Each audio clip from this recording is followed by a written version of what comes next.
ದೇವರಿಗೆ ಪ್ರಯೋಜನವಾಗಿ ನಾವು ಯಾವಾಗ ಇರೋದು? ಎಷ್ಟು ವರ್ಷಗಳು ಬರ್ತೀಯ ಸಭೆಗೆ? ಯಾವಾಗ ನೀನ್ ಮಾರ್ಪಡ್ತೀಯ? ನಿನ್ನ ಮಾತು ಯಾವಾಗ ಬದಲಾಗೋದು? ನಿನ್ನ ಜೀವಿತ ಯಾವಾಗ ಬದಲಾಗೋದು? ನಿನ್ನ ಮೂಲಕವಾಗಿ ಕ್ರಿಸ್ತನ ಬೈಬಲ್ ಹೇಳ್ತದೆ,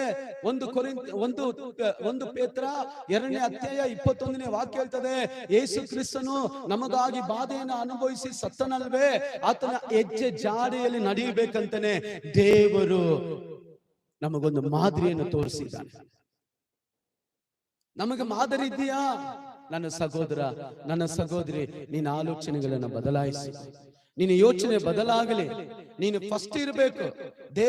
ದೇವರ ಸಭೆಯಲ್ಲಿ, ದೇವರ ಸೇವೆಯಲ್ಲಿ ಏನಾದ್ರೂ ಕೇಳಿದ್ರೆ ನಾವು ನಮ್ಮ ಕುಟುಂಬ ಫಸ್ಟ್ ಆಗಿರ್ಬೇಕು, ಮುಂದೆ ನಾವು ಇರಬೇಕು. ದಟ್ ಈಸ್ ನಿಮ್ಮ ಆಲೋಚನೆ ದೇವರ ಕುರಿತಾಗಿರುತ್ತದೆ. Hallelujah, hallelujah. ನಾನು ನಿಮ್ಮನ್ನು ನೋಡಿ ಹೇಳ್ತೀನಿ, ಕೆಲಸ, ಪದವಿ, ಹಣ, ಆಸ್ತಿ